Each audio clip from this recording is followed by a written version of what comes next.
Sebelum video ini dimulai, silakan tekan tombol subscribe dan nyalakan loncengnya, oke? Thank you. 君が噂の奴隷くんか。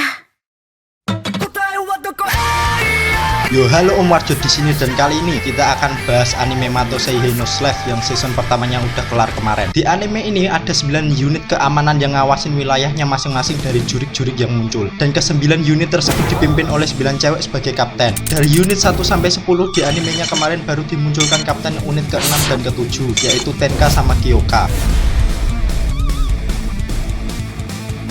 Nah, jika kalian sadar kenapa unit 4 gak ada, karena angka 4 sendiri dianggap pamali di sana, jadi unit nomor 4 ditiadakan dan tak pernah ada. Oke, kita langsung saja bahas semua kapten ini. Pertama ada Konomi Tatara. Konomi sendiri masih SMA dan baru saja diangkat menjadi kapten unit 1 menggantikan yang terdahulu. Hal ini menjadikan Konomi kapten termuda di antara yang lain. Kemampuan utama dari karakter ini adalah ilmu kanuragan dengan modal aliran silat gaya hewan. Walaupun aslinya dia nguasain semua aliran dari hewan sampai dinosaurus, Konomi paling favorit sama gaya harimau melinting. Kapten dari unit 2, Mira Kamiuten. Jujur saja karakter ini yang paling keren modelnya. Tipe-tipe cewek tomboy berandal gelut handal dengan nyali menyala Baiwan lawan dewa layaknya Genji Takiya. Kemampuan Mira yang diperoleh dari Persik adalah Kage Bunshin no Jutsu. Dia bisa ngeklon dirinya sebanyak yang dia mau. Hal ini didasari oleh sifat kepemimpinannya yang kekeh gak ngebiarin siapapun mati selama dalam wilayah lindungnya. Untuk itulah jurus Bunshin ini dia gunakan untuk nyebar ke seluruh tempat guna ngelindungin semuanya. Mira sendiri adalah rival dari Kyoka karena mereka berdua sama-sama ngerebutin posisi komandan utama. Tuh, dia kuat, gak manja, bisa jadi banyak, punya sifat ngelindungin, pernah dicelup sama dewa sekali, apalagi yang kau dustakan. Benar-benar kapten teladan dan panutan. Lalu yang ketiga, Bel Sugiono. Sugiono dul, tapi Sugiono ya masuk deh.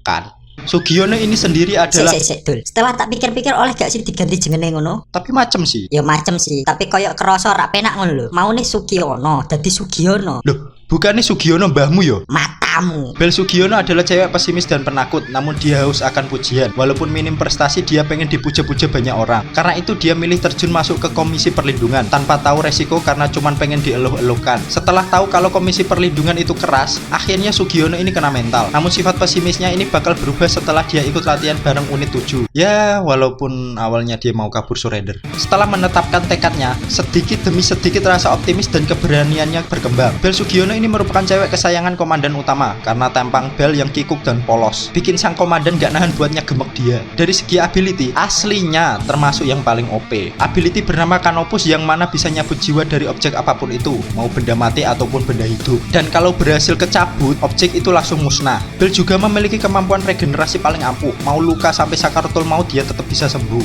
Lanjut ke unit 4. Lah, Jarimu nomor 4 gak ono, Jon? oh iya deh. Unit 5, kapten dari unit ini adalah Yakumo Ezo.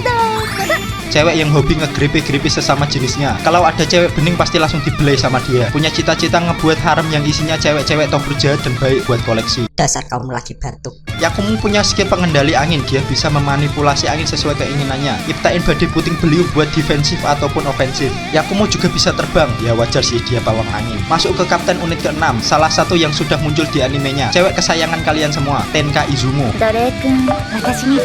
Intinya, Tenka ini salah satu karakter yang ngebet banget sama si MC. Gimana enggak? Baru kenal si MC beberapa hari udah langsung minta jatah. Terus-terusan nego ke Kyoka buat ngasih MC ke dia. Satu-satunya cewek yang bisa mimpi basah cuma karena dipuji anak bayi oleh mbaknya si MC. Ngehayal jauh udah direstuin nikah, hamil sampai punya anak. Cuma dia yang hubungan belum sah tapi udah pengen ngasih nafkah. Tenka punya ability memanipulasi dimensi. Dia bisa buka portal teleportasi ataupun buat serangan layaknya black hole yang nyedot segalanya. Tenka bisa menggunakan ability-nya ini secara beruntun tanpa henti sampai batas maksimal 666 kali.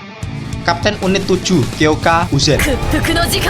Mbak Kyoka sendiri memiliki pribadi yang disiplin, tanggung jawab, dan peduli lindungi. Sosok pembimbing dan pemimpin yang ideal, selalu menyokong serta menginstruksi bukan hanya ke anggota unitnya saja. Dia punya tekad yang kokoh masuk Komisi Perlindungan dan punya tujuan menduduki posisi komandan utama selanjutnya. Hal ini dikarenakan keluarga dan teman masa kecilnya serta desa Mbak Kyoka diobrak-abrik musnah oleh jurik tanduk 1 yang lepas. Didasari rasa balas dendam dan tak ingin hal tersebut terulang. Sejak masa itu Mbak Kyoka menempa kemampuan fisik berpedangnya guna buat mengebantai jurik-jurik yang lepas. Dan juga Mbak Kyoka adalah satu-satunya yang bisa memusnahkan jurik tanpa ability dari Persik serta senjata khusus Mato. Dengan modal pedang dan hasil pelatihan bertarungnya, dia sudah mampu menangani jurik. Walaupun kemampuan dasarnya udah mumpuni, bukan berarti Mbak Kyoka nggak punya skill ability dari Persik. Menjalin kontrak perbudakan dengan makhluk atau individu lain, itulah ability dari Mbak Kyoka ini. Kontrak yang dijalin dengan ikatan ini setelah terhubung memberi efek buff ke segala aspek ke si Buddha. Tampilan fisik berubah, power kekuatan pesat bertambah, skill juga langsung melimpah. Sangat berguna buat nyokong daya gedor Mbak Kyoka saat pembasmian jurik. Setelah si Buddha menjalankan tugasnya, Mbak Kyoka secara wajib harus memberikan upah sesuai keinginan si Buddha. Nah, berhubung sekarang Mbak Kyoka budaknya kan si MC, jadi upahnya langsung unit 8. Unit ini dipimpin oleh Varvara Pilipenko. 今の誰？ Dia adalah anak dari mafia Rusia yang menjalankan bisnis ilegal penyelundupan gelap. Hal ini membuat Varvara memiliki sifat dingin dan pendiam. Setelah organisasi kriminal orang tuanya runtuh, Varvara ikut direkrut masuk ke dalam komisi perlindungan oleh komandan utama. Awalnya dia masuk ke unit 7 di bawah bimbingan Kyoka, sampai pada akhirnya dia naik pangkat jadi kapten di unitnya sendiri. Walaupun sudah jadi kapten, watak pasif dan pendiamnya ini tak hilang. Dia cenderung bicara seperlunya dan pribadinya tak mudah didekati oleh orang lain. Tapi, kalau soal Kyoka, Varvara beda lagi. Diam-diam si Varvara Pilipenko ini tuh fans garis kerasnya Kyoka. Udah tahapan memuja sampai nyembah malah. Yang awalnya pasif dan pendiam bisa jadi sangat excited kalau masalah Kyoka. Bahkan Varvara pernah benci sama Yuki gara-gara si MC nempel terus sama Kyoka. Ability Varvara adalah sejenis domain expansion bernama Pantheon atau Nobel Katedral. Kemampuan ini menciptakan lingkup ruang dimensi tersendiri yang mengurung target di dalamnya. Ruang dimensinya ini berbentuk altar gereja dengan sesembahan patung berwujud Kyoka segede gaban. Semua yang di dalam domain ini jika punya prasangka baik terhadap Kyoka maka dapat buff, dan jika prasangkanya buruk langsung kena debuff. Domain Varvara ini memiliki 4 mode tahapan, yaitu Praise, Sermon, Paladins, dan yang terakhir Holy War. Kapten unit ke-9, Azuma Fubuki. あらあら。 Dia adalah kepala klan Azuma setelah menggantikan ibunya. Fubuki memiliki 3 anak, yaitu Mia, Yachiho, dan Himari. Seorang wanita yang tenang dan perfeksionis, berwatak kritis terhadap hasil, menjunjung tinggi prestasi namun tak ragu mengkoreksi habis-habisan jika ada kegagalan. Fubuki juga sangat ketat terhadap putri-putrinya. Kemampuan dari Azuma Fubuki ini sendiri bernama Sunset, memungkinkannya memanggil tombak Yari dari udara yang memiliki simbol menyerupai matahari di ujung tombaknya. Dia mampu memanjang dan memendekkannya kembali sesuka hati. Fubuki memiliki kendali penuh atas kendali Sunset. Dikatakan bahwa semakin panjang tombaknya semakin kuat tubuhnya. Dan model skillnya tuh mirip kayak kekuatan campuran antara dewa mitologi Nordik dan Yunani.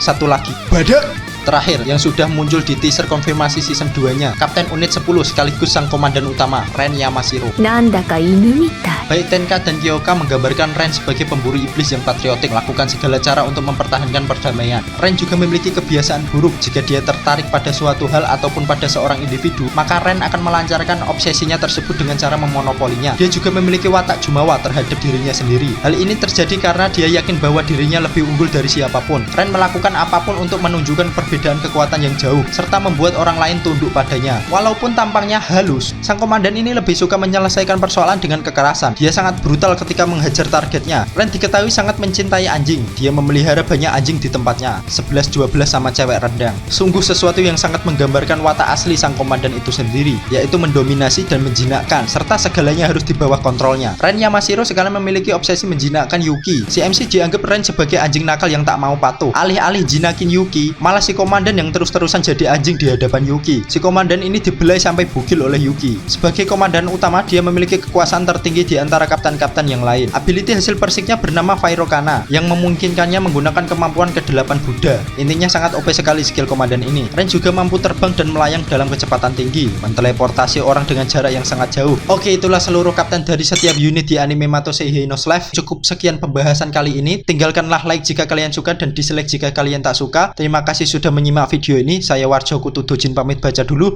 Goodbye.